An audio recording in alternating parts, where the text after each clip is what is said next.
pessoal, tudo bem? Eu sou a Letícia, esse é o Livro 1 e eu voltei. Hoje nós vamos conversar um pouquinho sobre o primeiro livro de uma série, que é o Entre o Amor e a Vingança.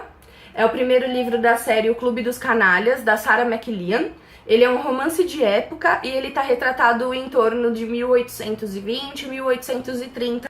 É uma época onde as mulheres sofriam muito essa questão de serem mais recatadas, né? Mais obedecer sempre o marido ou o pai ou o irmão mais velho e sempre ficar quieta, baixar a cabeça. Então isso que torna legal esse tipo de romance, porque a gente acaba vendo como as mulheres eram muito fortes nessa época e como elas conseguiam mostrar sim a sua opinião sem ofender o pai, sem ofender o marido. Isso que é muito gostoso desse tipo de livro, é o que eu gosto. Como eu disse pra vocês em outro vídeo, eu tava muito afim de ler um romance, fazia muito tempo que eu não lia, e aí eu vi a recomendação desse livro em outros canais, e aí por isso que eu resolvi comprar. Eu acabei comprando o primeiro, o segundo e o terceiro, são 4 livros. Nessa série vai contar a história das 4 irmãs. Na verdade elas são 6 irmãs, mas as 2 primeiras, que são as gêmeas, que elas já casaram. E aí essa aqui é a história da irmã mais velha, e aí vai ter o segundo, o terceiro e o quarto que vai contar das outras irmãs. Se eu não falei besteira, se eu falei besteira alguém me corrige aqui nos comentários, tá bom? Porque eu ainda tô no primeiro. A escrita da Sarah, ela é uma escrita muito envolvente. Você pega esse livro aqui, você quer começar e terminar no mesmo dia. Apesar de ser um livro meio gordinho, ele tem 303 páginas, é um livro muito, muito rápido de se ler. E você fica realmente envolvido na história e realmente pensando, meu Deus, como que vai acabar esse livro? Enfim, ele é um clichê sim, todo romance é. A gente sabe que por mais que vão acontecer coisas ruins no meio do caminho, no final ele vai acabar dando tudo certo, né? Ele conta a história da Penélope. A Penélope já tem acho que 27 ou 28 anos.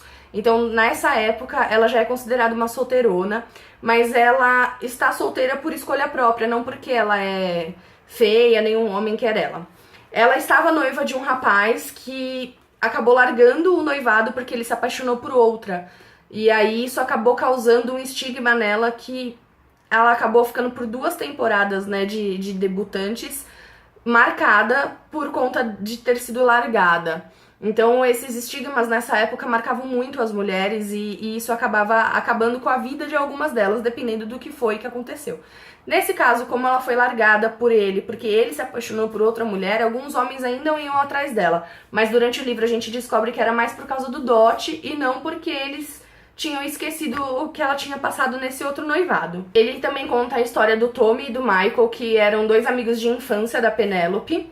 E a gente também vai ver um pouquinho da história da Filipa e da Olivia, que são as outras 2 irmãs dela. O pai da Penélope, então, por estar cansado já de ter uma filha solteirona em casa e de ficar escutando comentários por aí em torno da sociedade lá que eles vivem, ele decide pôr umas terras dentro do dote dela.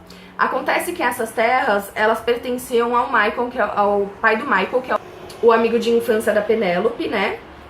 E elas haviam sido tomadas em um jogo do Michael pelo pai do Tommy. Então, assim, eles eram 3 amigos, o pai do Tommy deu meio que um golpe no Michael e tomou essas terras. Desde então, o Michael, ele se tornou extremamente vingativo e tudo que ele fez durante a vida dele nesses 9 anos, desde que ele perdeu as terras da família até a hora que a gente volta aqui dentro do livro, foi planejando somente vingança contra a família do Tommy, o pai e o próprio Tommy, porque ele põe o Tommy também, mesmo amigo de infância, como culpado por não ter defendido ele na época em que o pai tomou as terras. Então a história vai se desenrolar em torno disso, como essas terras vão ser colocadas no dote da Penélope. Com certeza o Michael, para querer recuperá-la, né, vai atrás da Penélope, e aí a gente vai entender a história de com quem a Penélope fica, do porquê que ela escolhe aquela pessoa, e, gente, é delicioso.